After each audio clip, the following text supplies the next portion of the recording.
بسم اللہ الرحمن الرحیم. اردو قواعد جماعت پنجم. السلام علیکم. امید ہے آپ خیریت سے ہوں گے. بچوں، آج قواعد میں ہمارا عنوان ہے متشابہ الفاظ. ایسے الفاظ جو بولنے میں ایک جیسے ہوں مگر ان کے معنی مختلف ہوں متشابہ الفاظ کہلاتے ہیں. ان کے ہجے ایک دوسرے سے مختلف ہوتے ہیں، یعنی حروف تھوڑے سے مختلف ہوتے ہیں اور کئی دفعہ ان کے استعمال میں غلطی کا امکان بھی ہوتا ہے.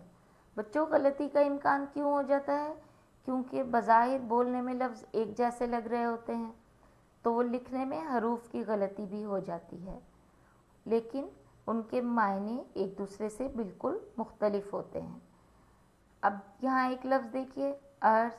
عرض بظاہر یہ دونوں الفاظ بولنے میں ایک جیسے لگ رہے ہیں، لیکن ایک عرض کا مطلب زمین ہے اور دوسرے عرض کا مطلب درخواست کرنا ہے. یہاں چند متشابہ الفاظ اور ان کے معنی دیے گئے ہیں تاکہ آپ متشابہ الفاظ کو اچھی طرح سمجھ سکیں. اصل، بنیاد، اصل، شہد. اب دیکھیے، دونوں الفاظ بولنے میں ایک جیسے لگ رہے ہیں لیکن لکھنے میں مختلف ہیں اور معنی بھی ایک دوسرے سے مختلف ہیں. حل، زمین جوتنے کا آلہ. حل، مشکل کام کو آسان کرنا. بعد، آخر. بعد، ہوا. کثرت، ورزش. کثرت، زیادتی یا زیادہ ہونا. بصر، آنکھ. بصر، گزارنا. شک، شبہ. شک، پھٹنا. عبد، بندہ. عبد، ہمیشہ. علم، جھنڈا. علم، غم. یہاں ایک مشق دی جا رہی ہے. متشابہ الفاظ کے صحیح استعمال سے آپ نے خالی جگہ پر کرنی ہے تاکہ عنوان آپ کو صحیح سے سمجھ میں آ جائے. بچوں، ہمارا اگلا عنوان ہے اسم، صفت. وہ لفظ جو کسی اسم کی حالت اور کیفیت کو ظاہر کرنے کے لیے استعمال ہوتا ہو اسم صفت کہلاتا ہے. مثلا رات چاندنی ہے. اس جملے میں چاندنی صفت ہے اور رات موصوف ہے. ہمارا وطن بہت خوبصورت ہے. اس جملے میں ظاہر ہے کہ وطن کی تعریف کی گئی ہے کہ وطن بہت خوبصورت ہے، تو خوبصورت وطن کی صفت ہے. احمد کے پاس 7 کتابیں ہیں. اس جملے میں کتابوں کی تعداد کی وضاحت کی گئی ہے، تو یہاں 7 لفظ جو ہے وہ اسم صفت ہے. بچوں، صفت کی کئی اقسام ہیں مگر ہم یہاں 3 اقسام کا ذکر کر رہے ہیں. صفت ذاتی، وہ صفت جو کسی فرد یا شے کی ذات کی کوئی خوبی یا حالت کو ظاہر کرے صفت ذاتی کہلاتا ہے. مثلا چالاک لومڑی، عقل مند لڑکا. صفت نسبتی، وہ صفت جو کسی نسبت یا تعلق کی وضاحت کرے صفت نسبتی کہلاتی ہے. مثلا ایرانی قالین، ملتانی کڑھائی کے جوڑے. صفت مقداری، وہ صفت جو اسم کی مقدار، جسامت اور ناپ کو ظاہر کرے صفت مقداری کہلاتی ہے. مثلا تھوڑا سا پانی، 2 آم. یہاں ایک صفت کی مشق دی گئی ہے. آپ نے درج ذیل الفاظ کو اسم صفت کی اقسام کے مطابق علیحدہ کر کے لکھنا ہے. اسم صوت، وہ اسم جو آوازوں کو ظاہر کرنے کے لیے استعمال کیے جائیں اسم صوت کہلاتے ہیں. مثلا بادل کی گرج، چڑیا کی چوں چوں، کوئل کی کوں کوں، شیر کی دھاڑ، ہاتھی کی چنگھاڑ، بارش کی رم جھم. یہاں ایک مشق دی جا رہی ہے. آپ نے درج ذیل جملوں کو اسم صوت لگا کر مکمل کرنا ہے. ہمارا اگلا عنوان ہے تشبیہات.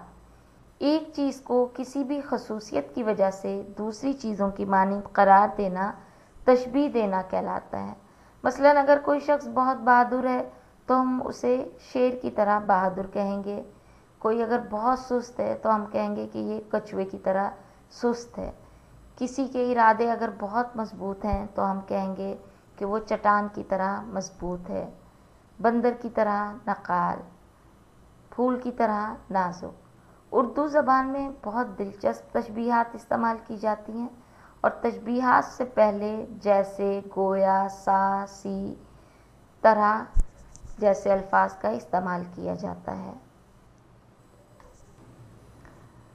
یہاں ایک مشق دی جا رہی ہے، آپ نے جملوں میں موجود تشبیہات کو الگ کر کے اپنی کاپی میں لکھنا ہے تاکہ تشبیہات کو آپ صحیح سے سمجھ سکیں۔ مکالی اسم۔ بچوں، ہر جاندار کو رہنے کے لیے ایک جگہ کی ضرورت ہوتی ہے۔ وہ اسم جو کسی جاندار کے رہنے کی جگہ کو ظاہر کرتا ہے مکالی اسم کہلاتا ہے۔ مثلاً فوجی مورچہ بنا کر دشمن کی گھات لگاتا ہے، سانپ بل میں رہتا ہے، شہد کی مکھی چھتے میں، مرغی کے لیے دڑبا بنایا جاتا ہے، بادشاہ محل میں رہتا ہے، شیر کی کچار ہوتی ہے، اسکیمو اگلو میں رہتے ہیں، مکڑی جال بناتی ہے، گھوڑے کو استبل میں رکھا جاتا ہے، قیدیوں کو جیل میں رکھا جاتا ہے، خانہ بدوش کارواں کی شکل میں چلتے ہیں، پرندے گھونسلے میں رہتے ہیں، فقیر جھونپڑی میں، اور چوہا بل میں رہتا ہے۔ بچوں، یہاں مکالی اسم کی مشق دی جا رہی ہے، آپ نے مندرجہ ذیل جملوں کو مکالی اسم لگا کر مکمل کرنا ہے۔ ہمارا اگلا عنوان ہے مجموعے۔ ایسے الفاظ جو واحد معلوم ہوں مگر زیادہ تعداد کے لیے بولے جائیں مجموعے کہلاتے ہیں۔ مثلاً درختوں کا جھنڈ، کتابوں کی لائبریری، پرندوں کا غول، فوجیوں کا دستہ، علماء کی مجلس، کاغذوں کا دستہ، انگوروں کا گچھا، طلباء کی جماعت، بکریوں کا ریوڑ، درختوں کا جھنڈ۔ بچوں، ان الفاظ میں آپ دیکھیے کہ پہلا لفظ جمع کو ظاہر کر رہا ہے اور دوسرا لفظ جو اس کی وضاحت کر رہا ہے وہ واحد ہے، لیکن وہ جمع الفاظ کے مجموعے کو ظاہر کر رہا ہے، تو ایسے الفاظ مجموعے کہلاتے ہیں۔